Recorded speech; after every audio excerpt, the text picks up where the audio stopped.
the concepts that other people around the world are doing the same stuff with it. And well, not the same stuff, but they're using the same concepts and they're making real money, life-changing money. Some of you are new and you haven't had that experience yet. And I will have that interview with you as well. If you're willing to have it, no problem.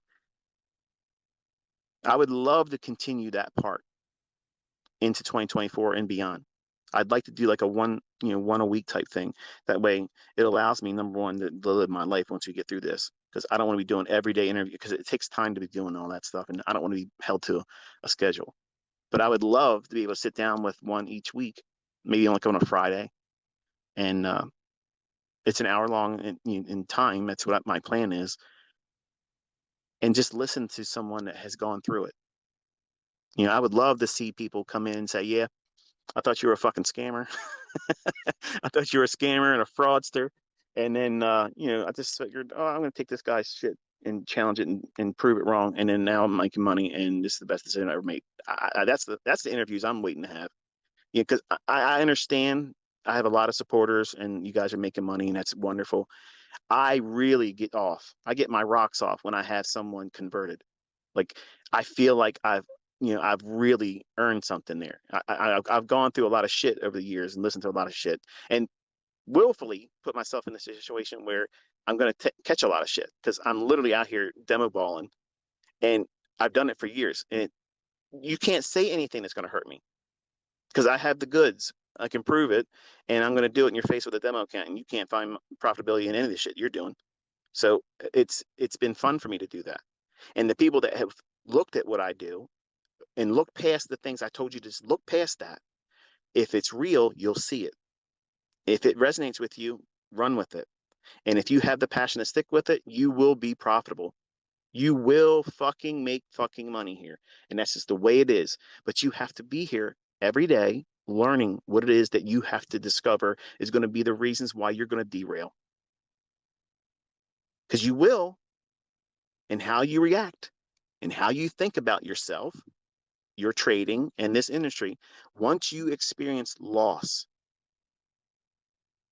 one of the best things that could ever happen is for you to experience losing an account.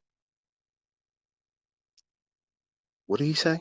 Yeah, that's the worst. That's the worst thing in your mind that could ever happen right now as a student, right? That's the worst thing. How could anybody say that's the best thing? Because you'll know what it feels like to have one moment where you didn't even see it coming, and then boom, you don't have anything in the account, at least not enough to take another trade. I think every trader needs to experience that because then you'll respect the risk. What happens if you do blow an account, but you don't respect the risk and you go out there and you just do the same thing with the second one? Here's what you're not observing. What you're seeing in that, but ignoring, is that you are impulsive and a gambler. And that means you have to do some work. You have to correct that. And it's not easy because you are the person that's driving that. And you're doing it recklessly because you need an outside of you confirmation. That's why you're doing it.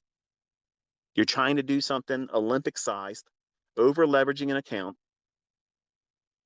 trying to get some kind of big win so that way you can feel like you are formidable. You can make a lot of money. Look at this. This makes you a good trader.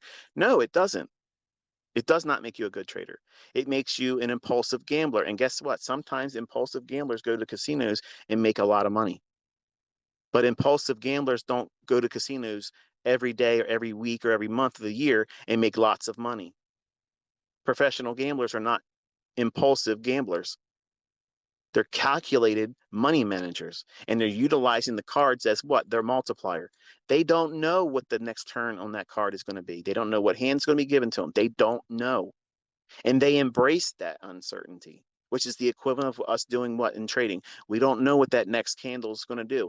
They could drop a bomb somewhere, and boom, the market gaps completely outside what your chart's showing, especially some of you, what I was talking about today in the lecture this morning. You're so zoomed in and you had just a handful of candlesticks. Like it's only going to move 10 handles at most. Like you have to have some data on your chart. That's the reason why you're not holding your trades as long, because you have no visibility. You're too close to the forest or too close to the trees to see the forest. You have your nose on one tree, and the only thing you can see is that bark on that one tree. That's exactly what every YouTuber's doing. There isn't one YouTuber out there that I've seen that has enough data on their chart to make balanced decisions. You're looking at it too close.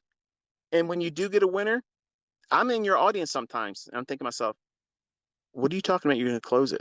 What the fuck are you doing? But it's your trade, and it would be rude of me.